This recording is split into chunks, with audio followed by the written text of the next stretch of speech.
주시고 주의 말씀을 만나는 기쁨으로 우리 가운데 충만하게 하옵소서. 이 시간을 의탁드리오며 예수님 이름으로 기도합니다. 아멘. 충선이 아빠, 진영이 아빠. 항상 미안해요, 걔한테는.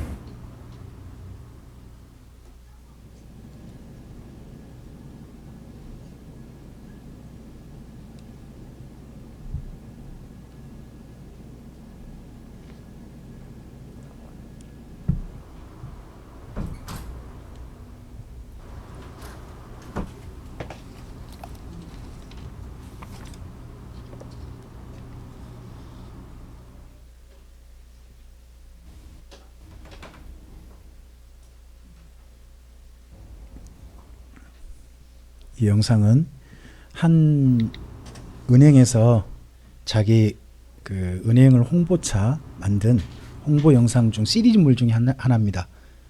하늘 같은 든든함 아버지라고 하는 시리즈인데 유튜브에서 많이 찾아볼 수 있습니다. 그 중에 하나예요.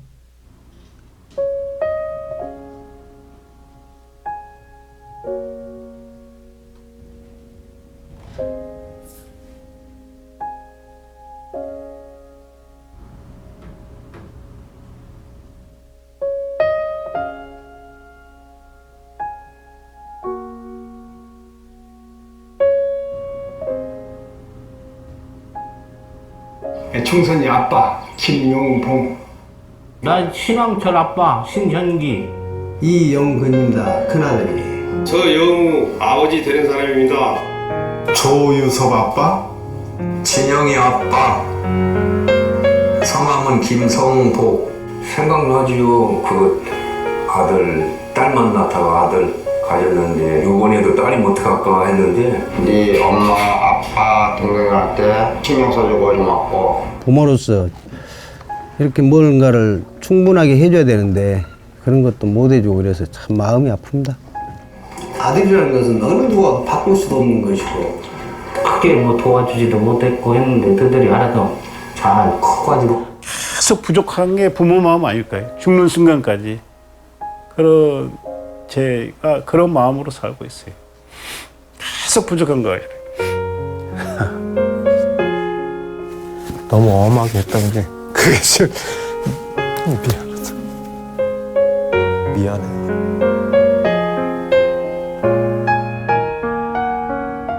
항상 내가 부족하고 항상 미안해요, 걔한테는. 미안하다 참. 모든 것이 부족하고 못 가르치고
아,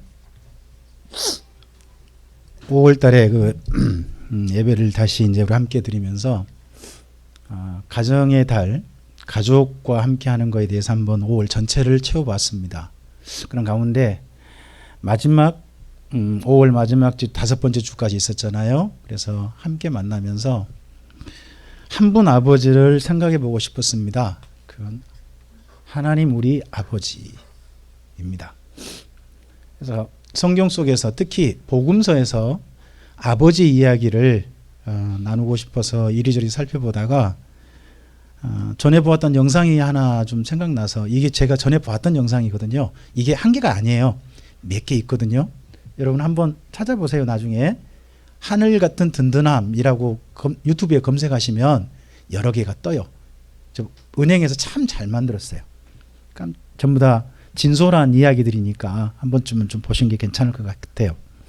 근데 그거 떠올라서 함께 좀 보고, 그리고 성경 이야기 몇 개 좀 살피면서 우리에게 계시는 눈에 보이지 않지만 분명히 만나고 계시고, 그리고 영원히 만날 집으로 초대하시는 아버지 이야기를 오늘 함께 좀 해보고 싶었습니다. 여러분 복음서에서 보면 아버지 이야기가 각 특징이 있게 나와요. 마태복음에서 나오는 아버지 이야기는 주기도문 속에 나와요. 저는 마태복음 속에서 나오는 주기도문 속에 있는 아버지를 이렇게 한번 표현해 봤습니다. 한번 따라서 볼까요? 우리를 자랑스러워하고 싶으신 아버지. 거꾸로 이제 교회가 우리 아버지께 올려드린 기도잖아요. 그때 아버지 이름이 우리를 통해서 거룩하게 여김을 받으시기를. 그럼 거꾸로 하나님 아버지는 우리를 통해서 거룩하게 여김 받고 싶으신 거잖아요.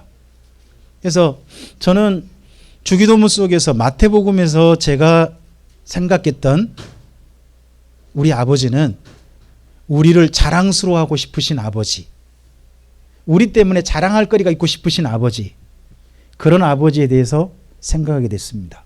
그리고 여러분 마가복음에서 가장 중요한 말씀이 이 말씀이 있어요. 예수님이 이런 말씀하셨죠.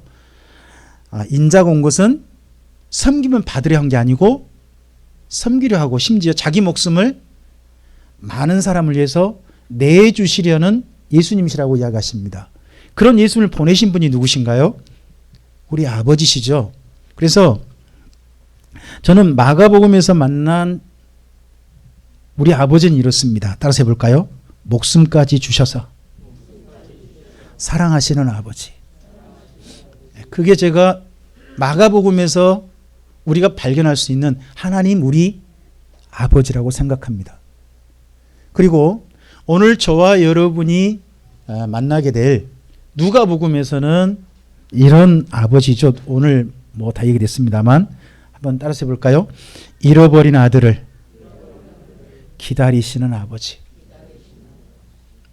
그런 이야기가 오늘 저와 여러분 잠깐 나눌 이야기입니다. 그리고 요한복음에는 우리 아버지가 이 땅에서 만날 아버지와 그리고 마지막 만날 아버지가 둘 다 들어있다고 생각합니다. 한번 먼저 따라서 볼까요? 우리를 만나고 싶으신 아버지. 여러분, 내가 곧 길이요 진리요 생명이니, 그 다음 말씀이 어떻게 되죠? 나로 말미암지 않고는 아버지께로 올 자가 없다. 그러면 예수님을 왜 보내신 거예요? 우리를 만나고 싶으시니까. 예수님 따라서 누구 앞에 오기를? 아버지 앞에 오기를 우리 아버지께서 원하신 거죠. 그래서 예수님을 보내신 거죠. 그리고 요한복음에는 한 가지 더 아버지를 이야기해요. 그건 뭐냐 그러면 영원한 집에서 함께 살고 싶으신 아버지. 우리 이미 여기 5월달에 한번 말씀 보셨습니다. 너희는 마음에 근심하지 말라. 하나님을 믿으니 또 나를 믿으라. 내 아버지 집에 뭐 할 곳이 많도다?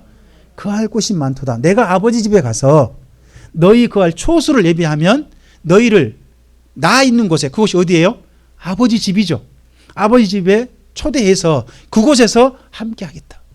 그러면 요한복음에서 우리가 마지막으로 만날 우리 아버지는 이런 아버지라고 생각해요. 아버지 집에서 함께 살고 싶으신 아버지. 그런 이야기가 복음서 속에서 만나는 하나님 우리 아버지 이야기라고 생각합니다. 그런 가운데 여러분 여기 누가복음 15장의 아버지는 성경을 특별히 연구하신 분들에게 굉장히 독특한 이야기가 됩니다. 여러분 누가복음 15장을 중심으로 앞뒤로 전후로 해가지고 이런 이야기가 들어있어요. 그래서 성경을 연구하신 분들은 이렇게 표현을 해요. 한번 제목 보실까요? 누가복음 15장에서 17장인데 14장도 포함되기도 해요. 여기 이야기를 뭐라고 표현한다고요? 잃은 자의 복음이라고 해요. 하나님이 잃은 자를 찾고 계시는 이야기라는 거죠. 뿐만 아니라 그런 아버지를 만나기 위해서 우리가 기껏 잃어버릴 것도 있어야 한다는 거예요. 또한 그런 아버지를 만나는 우리라면 잃어버리지 말아야 할 것도 있대요. 제가 14장 말고 여기 15장, 16장, 17장만 좀 해봤습니다. 15장에서 이야기는요, 그들에게 말씀하세요. 자, 15장 우리 여러분 1절, 2절을 좀 읽어보시겠습니다. 성경을 펴시고 누가복음 15장 1절, 2절 우리 함께 읽어볼까요? 읽겠습니다. 모든 세리와 죄인들이 말씀을 들으려 가까이 나오니 바리새인과 서기관들이 수군거려 이르되 이 사람이 죄인을 영접하고요 음식을 같이 먹는다 하더랍니다. 여러분, 예수님의 모임 자리에 예수님과 특별히 바리새인과 사두개인들이 많이 모였나 봐요. 그런 사람들이 많이 모인 자리에 예수님께 뽀짝뽀짝 가까이 가고 있는 사람들이 있었습니다. 뭐 하려고요? 말씀을 듣고 싶어서. 그분의 말씀을 듣고 싶어서 예수님께 가까이 나가는 사람들이 있는 겁니다. 그러면 이거 보면요, 바리새인과 사두개인들은 어디 앉았겠어요? 가까이 있지 않았을 거예요. 멀찍이 뭔 소리 하나 들어보자 한 식으로 앉아 있는 거예요. 그런데 앞자리에 그럼 어디가 비었겠어요? 앞에가 비었겠죠. 근데 거기를 가까이 다가가고 있는 사람들이 누구? 세리와 죄인들이라는 거예요. 여러분, 여기 세리와 죄인들이라는 표현을 제가 이전엔 조금 잘못 여러분들에게 한 번쯤은 이야기했을 거예요. 제가 여기 세리 말고 죄인들을 창녀라고 잘못 소개한 경우가 들어 있었어요. 근데 여기는 보면 남성형입니다. 죄인들이란 말이 여성형이 아니에요. 남성형이니까 창녀일 수 없죠. 이해되죠? 그러니까 여기 뭐냐 그러면 세리라는 사람들은 그 세금 거둔 업체 사장님이거든요. 그럼 죄인들은 누구겠어요? 직원들이에요, 직원들. 그 어깨 입고 그 머리 깍두기로 깎은 그 사람들 있잖아요. 까만 옷 입고 손에 사각개 들고 과도한 개 들고 그 뒤찾아간 사람들. 그런 비슷한 사람들인 거예요. 근데 이 사람들이 뭐 하고 싶어서 예수님 찾아온 이유가요, 뭐 수금할 게 있어서 찾아온 게 아니에요. 뭐 하고 싶어서 온 거예요? 그분의 말씀을 듣고 싶어서 가까이 나오고 있는 거예요. 그런 그들을 예수님이 어떻게 대해요? 거기 수군거리는 사람들 봐보세요. 뭐라고 이야기해요? 영접하고요, 이 사람들을. 그리고 또요, 그들과 음식도. 그럼 이게 지금 바리새인과 사두개인에게는 좋은 모습으로 보인 거예요? 안 좋은 모습으로 보인 거예요? 그래서 원래 여기 수군거리단 말이요, 불평하다 해요. 어떻게 저런 사람들과 어울릴까? 막 이런 식으로 표현이에요, 그게. 그런 표현인데 그들을 기꺼이 이렇게 하는 거죠. 그러시면서 예수님이 이러한 죄인들, 특별히 세리들과 가까이 하는 이유가 무엇인지에 대해서 이야기하는 게 여기 15장에 나오는 이야기들이에요. 그래서 15장 이야기는 그들에게 이야기하죠. 여러분 3절 첫머리 봐보세요. 누구에게 이야기하신다고 돼 있어요? 그럼 여기 그들이 누구죠? 그렇죠. 지금 세리와 죄인들이라는 사람보다는 불평한 사람들 있잖아요. 수군거리는 사람들, 그들에게 왜 수군거려요? 하고 좀 알려주기 위해서, 그러기 위해서 한 이야기가 오늘 여기 이야기예요. 앞을 보실까요? 그래서 그 15장의 중심 내용 뒤에 파란 데 읽어보시죠. 주님께서 찾으시는 잃어버린 얼마라고요? 여러 개가 아니에요. 하나. 여러분 여기 읽어보시면 전부 다 하나예요. 첫 번째 이야기 있죠. 거기 3절부터 7절이 첫 번째 이야기잖아요. 거기에 잃어버린 양 몇 마리예요? 한 마리예요. 그 양이 새끼일까요? 어른일까요? 본문 내용을 통해서 한번 짐작을 해보세요. 잠깐 눈으로 읽어보시면서 이 양이 새끼인지 아니면 이미 주인에게 굉장히 좋은 그 유익하고 유임을 주는 그런 어른인지를 한번 짐작을 해보세요. 새끼일 같은 이유는요, 어깨에다 메고 오잖아요. 양이 크면 어깨에다 밀 수 없죠. 에? 그러면 작으니까 뭐예요? 어깨에 맨 거예요. 그러면 새끼 한 마리 잃어버리면 뭐 할까요? 여러분 생각해 보세요. 여러분 집에 개가 여러 마리 애를 낳았어요. 강아지가 나왔는데 그 중에 한 마리가 비실비실하다가 죽었어요. 그러면 뭐예요? 한 마리 죽었다라고 하지 그 한 마리 찾으러 가는 건 아니잖아요.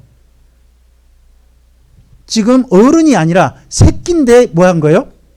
주인이 찾으러 간 거예요. 그 이야기가 들어있고 그 다음 이야기 봐보세요. 8절부터 10절 보시면 뭐예요?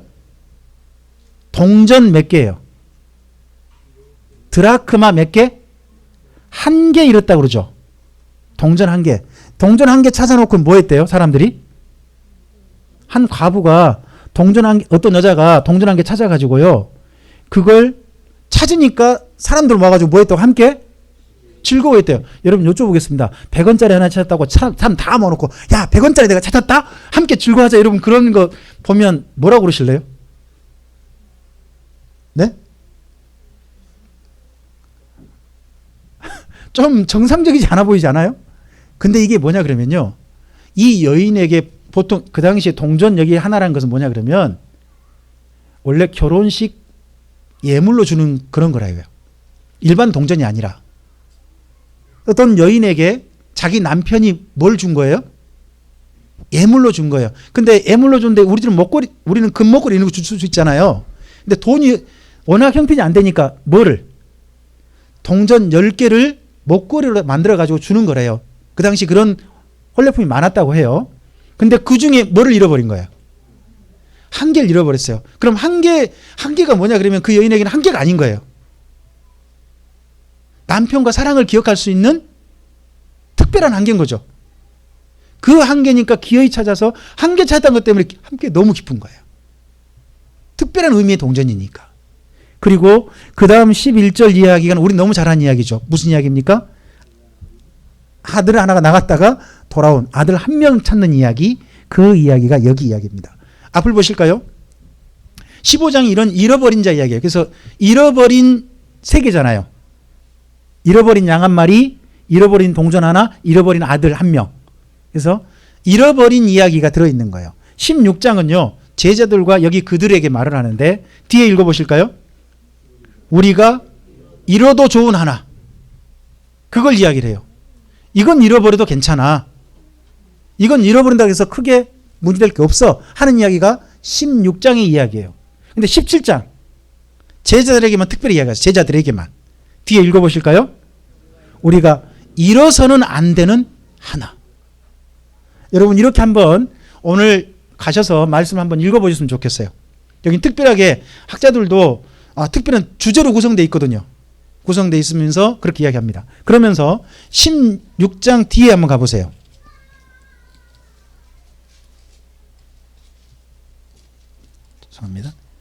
죄송합니다. 17장까지 17장인데 17장 좀 가보세요.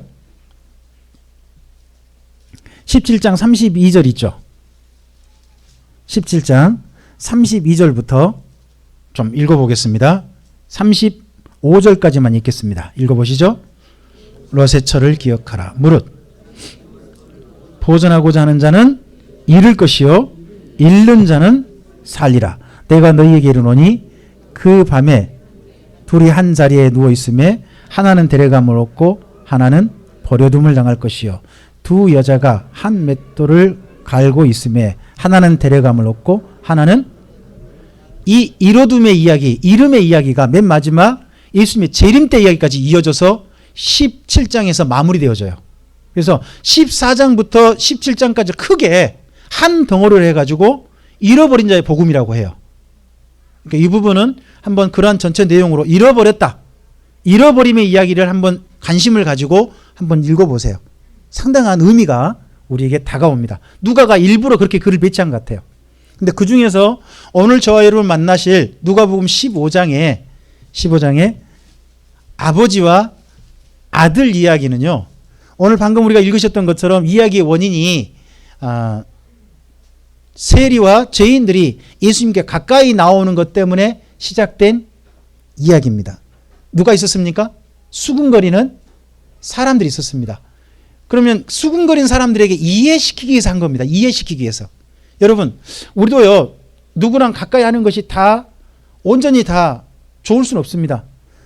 집사람은 제 아내는 저에게 누군가를 가까이 하고 누군가는 좀 멀리 하는 것에 대해서 되게 불평을 많이 합니다. 불평할 만한 거죠. 멀리 하니까. 왜 그런 사람하고 그렇게 멀리하냐? 불평할 수 있잖아요.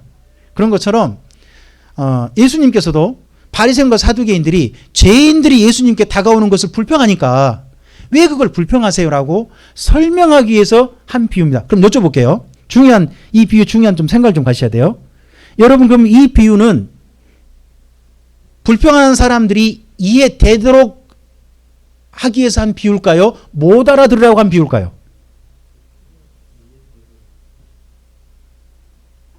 이해되도록 하신 비유일까요? 못 알아들으라고 한 비유일까요? 잘 생각하시기 바랍니다. 여러분, 예수님의 모든 비유가, 성경에서 나온 모든 비유가 다 이해 안 되는 거 아닙니다. 근데 특별히 어떤 비유는 이해가 잘 안 돼요. 그게 뭐냐 그러면 천국 비유라고 그래요. 그래서 예수님의 비유는, 일반적인 모든 비유는 사람들에게 뭐 하도록? 이해를 돕기 위해서 한 거란 말이에요. 자, 그런 부분을 기억하시고 여기를 보셔야 돼요. 자, 그런 사람들한테 앞에 두 이야기를 들어줬죠. 뭡니까?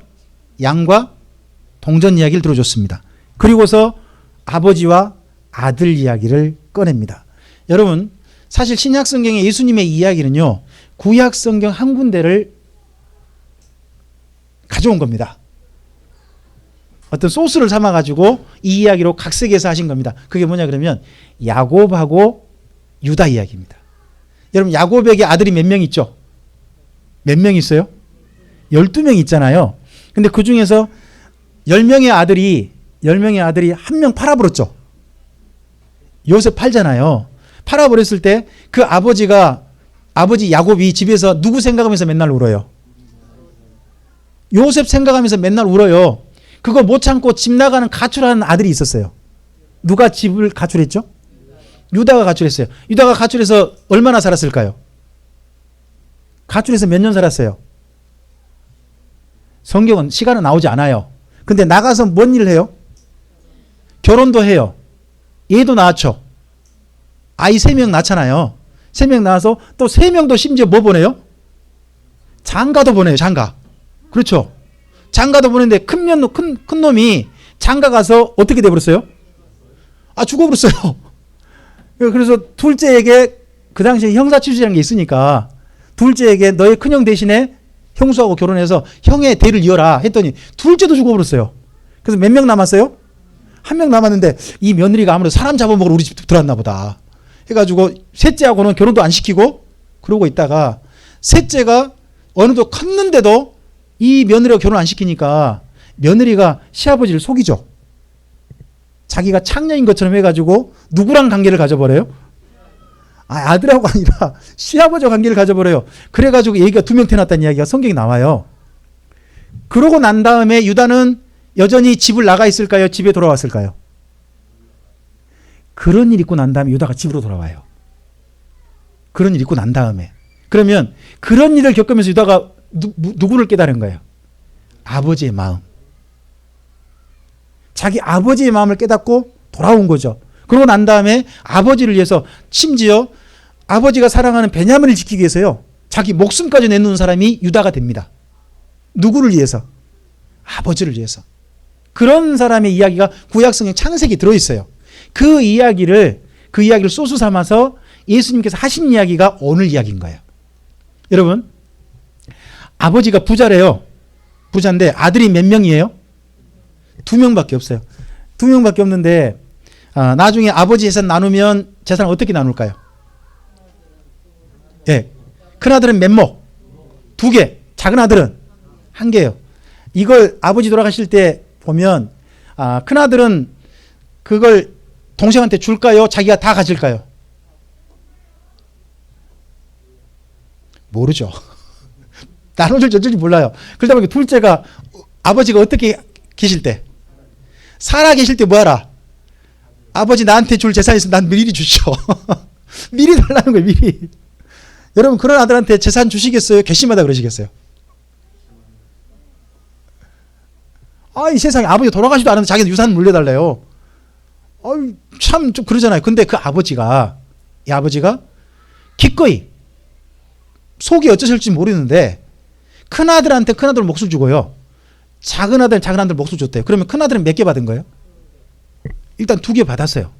2개 받고 작은 아들은 받아가지고요, 집에 있어봤자 자기가 이거 내가 마음대로 못 쓴다 그래요. 어디? 내 마음대로 이제 내 뜻대로 내 생각대로 내가 하고 싶은 대로 살리라고 집을 나갔어요. 나가서 어떻게 살았어요? 여러분 허랑방탕에 살려면 재산이 있어야 돼요? 없어야 돼요? 그럼 아버지한테 받은 게 상당했다는 거죠. 상당했다는 거죠. 그런데 다 한참 쓰고 있을 때요. 하필 IMF가 와버렸네. 그 땅에 기근이 들었대요. 원래 좀 평소 살 때는 괜찮은데요. 갑자기 생활이 어려워지면 힘들어진 경우 있잖아요. 저 이제 몇 사람한테 이야기했는데요. 이번에 일 보면서 일을 좀 보다가 저대 정문 앞을 좀 지났어요. 정문 앞 지났는데 정문 앞에 있는 그 여러 가게들 있잖아요. 가게 중에 뭐가 있냐 그러면 복사하는 집이 있어요. 복사하는 집. 아시죠? 근데 복사하는 집이 그 두 채, 세 채가 나란히 있거든요. 저대 정문 쪽에. 근데 보니까 문에 먼지가 앉아 있어요. 안에 불도 꺼져 있고. 그러니까 제 짐작하기는 문 닫은 지가 오래된 거예요. 저대 같은데 이제 학생들이 와서 복사를 안 하니까 그런 집은 어떻게 되는 거예요? 아니 코로나 때문에 그 원래 계약만 하면 돈 열심히 벌 준비했을 거 아니에요. 그런데 이 코로나 때문에 갑자기 그렇게 될 줄 그 인쇄소 하는 집도 어떻게 알았겠어요? 복사집들은. 근데 뜻밖의 일들 당한 거죠. 그런 것처럼 이 작은 아들이 큰 기근 때문에 뜻밖의 일을 당해가지고 돈을 다 잃어버렸어요. 어떻게 잃어버린지 성경은 나오지 않지만 돈이 없었다는 거죠. 하필 힘들 때요. 하필 힘들 때 돈까지 잃으면 어떻게 돼요? 아니 사업 잘 나가고 친구들도 많고 그러다가 갑자기 돈 한 푼 없게 되면 더러운 타양 땅에서 한 푼 없게 되면 그때 또 뭐 해요? 우리나라 같으면 뭐 하죠? 노숙자. 노숙자인 거죠. 근데 이분은 노숙자는 못하고 노숙자 해봐 돈이 안 나오니까 어디 갔냐 그러면 누집? 종으로 갔더니 종으로 종 비슷한 머슴 비슷한 걸로 갔다는 거예요. 가가지고 근데 머슴으로 갔는데 문제는 뭐냐 그러면 그 집도 돈 이거 먹을 게 없으니까 머슴 사는 사람한테 먹을 것도 안 줘. 먹을 거 안 주니까 뭘 먹어요 이제? 돼지 밥 중에 일부를 먹었다는 거예요. 먹으면서 그때 이 아들에게 누가 생각났다고요? 아버지 집이 생각났다는 거죠. 그래서 아버지 집에 돌아왔다는 이야기가 여기 있습니다. 여러분 그 이야기 중에 좀 일부 좀 읽어봤으면 좋겠습니다. 여러분 15장 좀 들어가 보시죠. 15장에 우리 17절부터 좀 읽어보겠습니다. 17절부터 20절까지 함께 읽어보겠습니다. 읽어보시죠.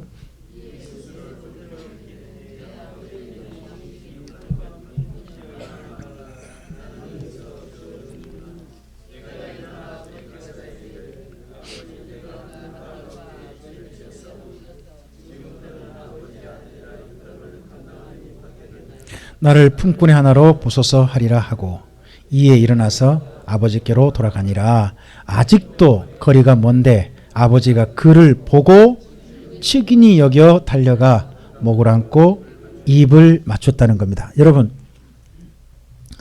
아들이 집으로 돌아가고 있는데 저 멀리서 아들이 오는 걸 발견한 분이 누구예요? 아버지였다는 거예요. 그러면요 아버지는 평소 뭐하고 계신 거예요? 그렇죠. 기다리고 계신 거죠. 그리고 아들이 원래 갔던데 그쪽 방향으로 쳐다보고 계신 거예요. 쳐다보는데 저쪽에서 오는 어떤 사람 옷차림이나 이런 거 안 보여요. 근데 저 멀리서 누가 오는데 누군지 알아봐요? 아들인지 알아봐요. 여러분 우리 집에서요 저쪽 그 마을 정자까지 길이 저면 뭔가 아시죠? 멀잖아요. 요즘 눈이 안 좋아가지고 쩔수 없으면 안 보여요. 심지어는 이 앞에 와서야 제가 비로소 보여요. 근데 제 아이들 있잖아요. 저기서 오면 누군지 알겠어요. 제 딸이 와도 보여요. 저에게는. 왜요? 걸음걸이가 있으니까. 특별한 걸음걸이가 있거든요. 우리 딸들만의. 또 우리 막내 녀석 오면 딱 모습 보여요. 아, 저 녀석 막내다. 그리고 또 우리 뭐 넷째라든지 오면 아, 저 넷째네. 보이는 이유가 뭘까요? 제 눈에 익은 우리 집 아이들 모습 있잖아요. 그 모습이 있으니까 그렇게 보이는 것 같아요. 이 아버지도 멀리 아직 사람도 제대로 안 보이는데 누군지 알아봐요? 아들인 줄 알아보고 집에 있는 게 아니라 나가서 그를 목을 안고 입을 맞췄다는 거예요. 여러분 아들이 지금 다 잃어버렸잖아요. 그리고 모슴살이 했잖아요. 그리고 오고 있잖아요. 그럼 옷차림이나 이런 건. 근데 아버지가 그런 건 상관없는 거죠. 누구라고 그냥. 아니 먼저 딱 안으려고 하다가 야 너 먼저 씻고 와라. 이러신 게 아니잖아요. 그냥 어떻게 해버렸어요? 그대로 앉죠. 아버지에게는 뭐만 보인 거예요? 아들만 보인 거죠. 아들의 모습이 보인 게 아니라 그냥 아들 자체가 보인 거죠. 그런 아버지께 아들이 드린 이야기 있습니다. 이 두 아들 이야기는 좀 우리가 읽어봐야 되는데 그 다음 21절 읽어보겠습니다. 읽어보시죠.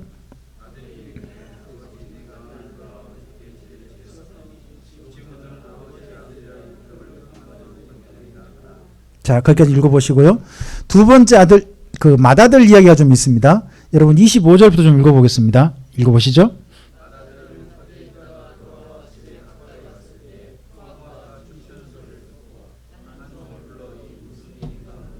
대답하되 당신의 동생이 돌아왔음에 당신의 아버지가 건강한 그를 다시 맞아들이게 됨으로 인하여 살진 송아지를 잡았나이다 하니 그가 노하여 들어가고자 하지 아니하거늘 아버지가 나와서 뭐 했다고요?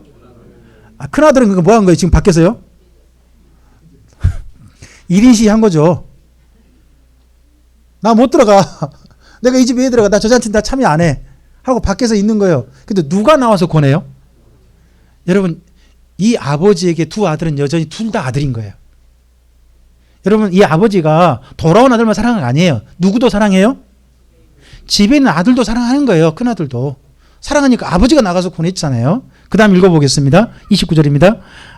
아버지께 대답하여 이르되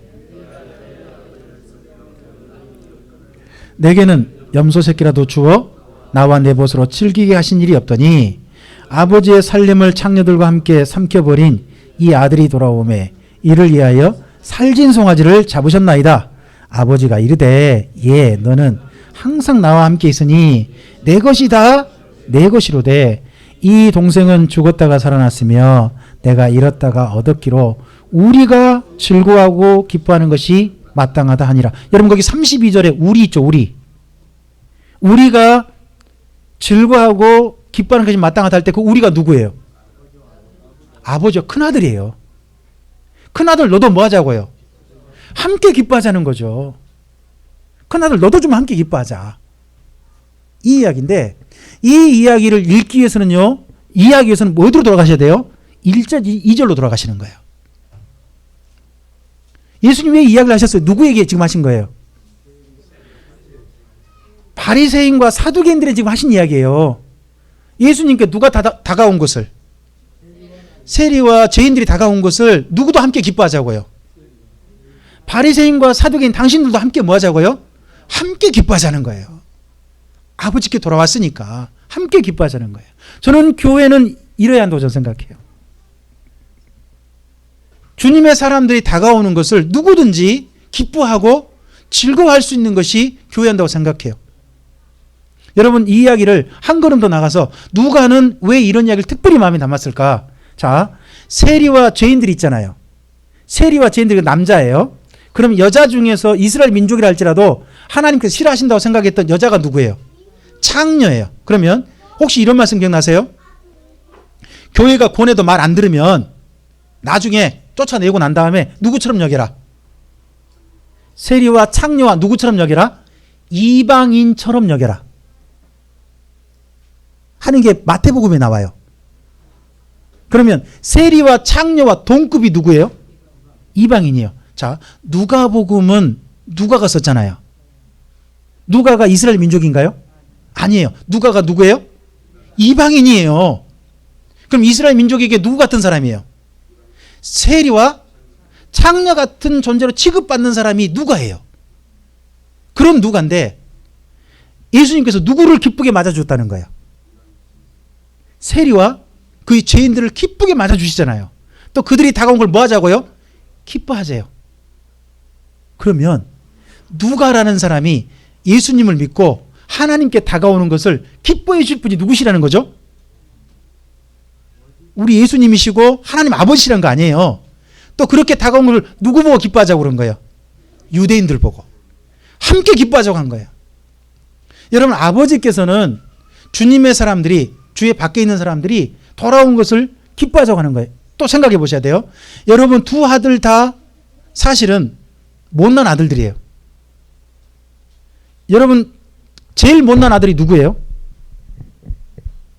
이 두 명 중 제일 못난 아들. 양쪽 경중을 좀 해보세요. 저울 재보세요. 둘째예요, 첫째예요? 저는 똑같다고 생각해요. 일부러 죄송합니다. 왜 그러냐? 여러분, 둘째는 나가가지고요, 아버지 거 다 잃어버렸죠. 잘한 거예요, 잘못한 거예요? 잘못했어요. 이 큰 아들은 누구 곁에 있어요? 아버지 곁에 있어요. 그러면서 평소 뭐 하고 있어요? 열심히 일하고 있어요. 아버지 주신 거 가지고. 옆에 그럼 있는 이유가 뭘까요? 아버지가 아니라, 여러분, 이 아버지 이야기가 조금 좀 마음이 아파요. 여러분, 거기 31절 있었잖아요. 아버지가 이 큰아들을 달래면서 뭐라고 해줘요? 예, 너는 항상 나와 함께 있으니 내 것이? 아니, 아버지가 큰아들을 달래는 그 아들의 마음을 알아서 달래준 이유가 뭐예요? 재산 나눠주고도 아버지가 지금 가지고 있는 거 있잖아요. 그것도 다 누구 거다? 그럼 큰아들한테, 큰아들 마음을 누가 알고 계신 거예요? 아버지가 알고 있다니까요. 뿐만 아니라 여러분이 큰아들이요, 둘째 동생이 어떻게 사는지 알았을까요, 몰랐을까요? 아, 세상에, 나 읽어보고 좀 깜짝 놀랐어요. 거기 30절이 보니까 아버지의 살림을 누구랑 함께 삼켜버렸다. 둘째 동생이 이렇게 한 걸 이 큰아들은 어떻게 알았을까요? 이 소식 충분히 알고 있었다는 거 아니에요. 아버지는 알았을까요, 몰랐을까요? 아버지도 알고 있을 가능성이 높아요. 그러죠? 근데 그거 알면서도 아버지가 늘 누구를 기다리고 있어요? 아버지가 오늘도 바깥 문 쪽 보고 그 둘째 아들 나간 데를 향해서 앉아 계신 모습을 늘 보는 사람이 누구겠어요? 평소 늘 보았던 사람이 누구겠냐고요? 큰아들이겠지. 그런데도 불구하고 둘째 동생이 더더구나 그곳에서 기근이 들어가지고 힘들게 살고 있는 것도 충분히 알았을 가능성이 높거든요. 근데 데려오는 일을 전혀 하지 않았던 사람이 누구예요? 큰아들 아니에요. 그러면요, 제가 봐서는 둘 다 거기서 거기라. 아버지 곁에 있으나 아버지를 떠나 있으나 둘 다 거기서 거긴 거예요. 저는 지금 이제 교회에 우리가 다니는 사람들이 교회 밖에 있는 사람들보다 그래서 좀 더 좀 착해한다고 생각해요. 좀 더 주님 앞에 해도 하나님께 기쁨이 돼야 되지 않을까요? 근데 이런 말 들으면 안 되잖아요. 교회 다닌 사람이나 교회 안 다니면 똑같다, 이런 말 들으면 안 되는 거 아니에요. 그렇죠? 근데 이게 지금 아버지 곁에 있는 아들이나 밖에 있는 아들이나 똑같아요. 근데요, 중요한 건 뭐냐? 이 두 아들을 똑같이 사랑하고 계시는 아버지가 있다는 겁니다. 곁에서 속 썩이는 이 큰아들도 여전히 사랑하시고, 아버지 재산 가지고 나가서 밖에서 다 쓰는 그런 그 둘째 아들도 사랑하시는 아버지 이야기가 오늘 이야기에 있는 거예요. 오늘 우리가 만날 아버지가 이 아버지신 거죠. 그리고 어떻게 보면요, 저는 아버지의 잃어버린 아들은 한 명이 아니라고 보여요.